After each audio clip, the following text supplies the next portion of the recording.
Hello friends, कैसे हैं आप लोग। आप देख रहे हैं गुरुजी लड़कड़ियाँ। और आज हम पढ़ेंगे फ्यूचर इंडेफिनिट फ्यूचर इंडेफिनिट के बारे में। हम इसकी पहचान और इसके नियम पढ़ेंगे, ठीक है। तो आज का जो टेंस है हमारा वो है फ्यूचर इंडेफिनिट टेंस, जिसकी पहचान है इस टेंस के हिंदी वाक्यों के अंत में गा, गी, गे आदि शब्द आते हैं। कौन से शब्द आते हैं? गा, गी, गे। ठीक, इसकी क्या पहचान है कि इसके हिंदी जो वाक्य होंगे उसके अंत में गा, गी, गे ये सब शब्द आएंगे। और इसमें जो हेल्पिंग वर्ब प्रयोग होती है, जो हेल्पिंग वर्ब का यूज होता है वो होती है विल और शैल। कौन सी वर्ब प्रयोग होती है? विल और शैल। अब इसमें तीन प्रकार के टेंस के अंतर्गत हम तीन प्रकार के वाक्यों का अंग्रेजी में अनुवाद करते हैं, अफर्मेटिव, नेगेटिव और इंट्रोगेटिव। तो हम आज अफर्मेटिव पढ़ेंगे। कौन से सेंटेंस पढ़ेंगे? Affirmative sentence. अफर्मेटिव सेंटेंस जिसके अनुवाद का नियम कुछ इस प्रकार है, लिखा है इस प्रकार के वाक्यों का अंग्रेजी में अनुवाद करते समय, यानी अंग्रेजी बनाते समय, हिंदी से अंग्रेजी में ट्रांसलेट करते समय हम क्या करेंगे? करते समय सब्जेक्ट जो है हमारे आई और वी, कौन सा सब्जेक्ट? आई और वी, इनके साथ हम क्रिया जो हेल्पिंग वर्ब है उनके साथ शैल का प्रयोग करेंगे। आई और वी के साथ किसका प्रयोग करेंगे? शैल का। और आई और वी को छोड़कर जो अतिरिक्त कर्ता होते हैं, जो अदर्स कर्ता होते हैं, जैसे ही, सी, इट, कोई भी नाउन, ठीक, उनके साथ हम किसका प्रयोग करेंगे? विल का प्रयोग करेंगे। हेल्पिंग वर्ब किसका प्रयोग करेंगे? विल का। और इनका प्रयोग करने के बाद हम इन सभी के साथ वर्ब की जो फर्स्ट फॉर्म होती है उसका प्रयोग करेंगे। किसका प्रयोग करेंगे? वर्ब की फर्स्ट फॉर्म का। ठीक, तो इसका जो स्ट्रक्चर होता है बनाने का, जो हिंदी से अंग्रेजी में अनुवाद करने का जो स्ट्रक्चर होता है वो होता है, सबसे पहले लगेगा इसमें सब्जेक्ट। हर वाक्य में सब्जेक्ट होता है, तो सबसे पहले सब्जेक्ट लिखा जाएगा। फिर उसके बाद हेल्पिंग वर्ब, जैसा हमारा सब्जेक्ट होगा वैसी हेल्पिंग वर्ब लगेगी। अगर सब्जेक्ट आई और वी है तो हम शैल का प्रयोग करेंगे। आई वी को छोड़कर कोई अतिरिक्त करता है तो हम किसका प्रयोग करेंगे? विल का प्रयोग करेंगे, ठीक है।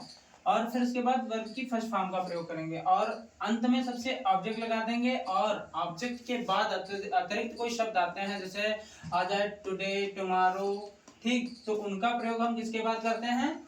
ऑब्जेक्ट के बाद। किसके बाद करते हैं? ऑब्जेक्ट के बाद, ठीक। अब इसके कुछ जो अनुवाद के जो कुछ मतलब स्ट्रक्चर जो है उसके कुछ एग्जाम्पल इस प्रकार हैं। पहला एग्जाम्पल है, बहुत ही सिंपल एग्जाम्पल मैं बताता हूँ। वह घर जाएगा, वह घर जाएगा, ठीक। अब देखिए दोस्तों, जो हमने पहचान बताई थी कि इस टेंस के हिंदी वाक्यों के अंत में गा, गे, गे आदि शब्द आते हैं, तो इसमें देखो आया है, कौन सा शब्द आया है? गा। अब इसका जब अंग्रेजी में अनुवाद करेंगे तो कैसे करेंगे? सबसे पहले सब्जेक्ट लिखेंगे। सब्जेक्ट है ही। क्या है सब्जेक्ट? ही, ठीक। अब ही सब्जेक्ट है तो ही के साथ कौन सी वर्ब लगाएंगे? विल का प्रयोग करेंगे, क्योंकि आई वी के साथ शैल और अन्य सभी क्रियाओं के साथ विल का प्रयोग करेंगे। तो ही, फिर हेल्पिंग वर्ब लगाएंगे विल। फिर जाना की अंग्रेजी गो होती है और जिसकी हमको क्या लगानी है? First form. He will go. अब कहाँ जाएगा? ऑब्जेक्ट क्या है? होम, ठीक। दूसरा एग्जांपल देखिए, मैं किताब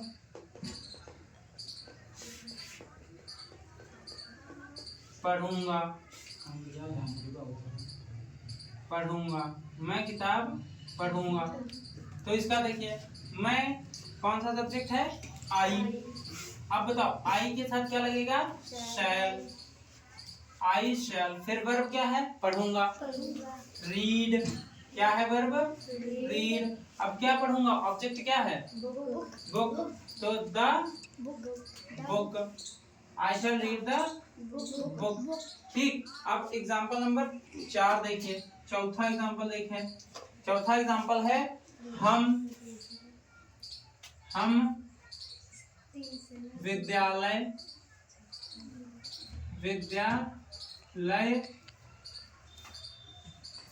जाएंगे, हम विद्यालय जाएंगे,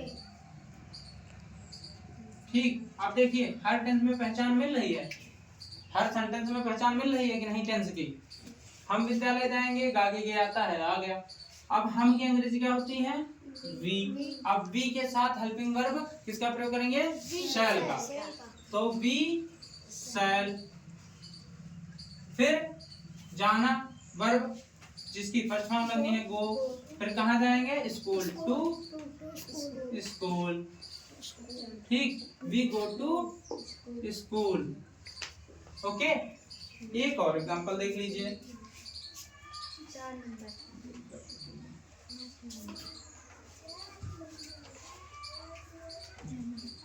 लड़कियां, लड़कियां।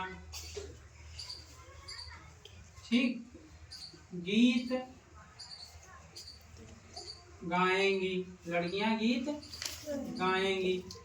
ठीक, तो लड़कियों की अंग्रेजी क्या होगी? लड़कियां द गर्ल्स, गर्ल्स।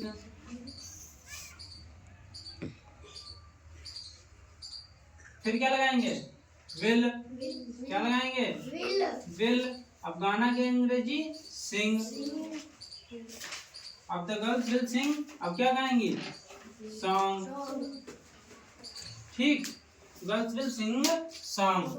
ठीक, अब यहाँ पे एक चीज समझने वाली है कि इसमें जो पहले के टेंसेस में जैसे प्रयोग होता था कि एक वचन सब करता है तो कुछ और, बहुवचन करता है तो कोई और क्रिया। इसमें इस टेंस में एक वचन यानी सिंगुलर और प्लूरल का ऐसा कुछ इसमें नहीं है। इसमें आई वी के साथ शैल लगेगा और अन्य सभी कर्ताओं के साथ विल लगेगा। अगर आपको हमारी वीडियो पसंद आती है तो कृपया हमारे चैनल को लाइक करिए, सब्सक्राइब करिए और अपने दोस्तों के साथ, अपने पढ़ने वाले दोस्तों के साथ शेयर करिए। Thanks for watching.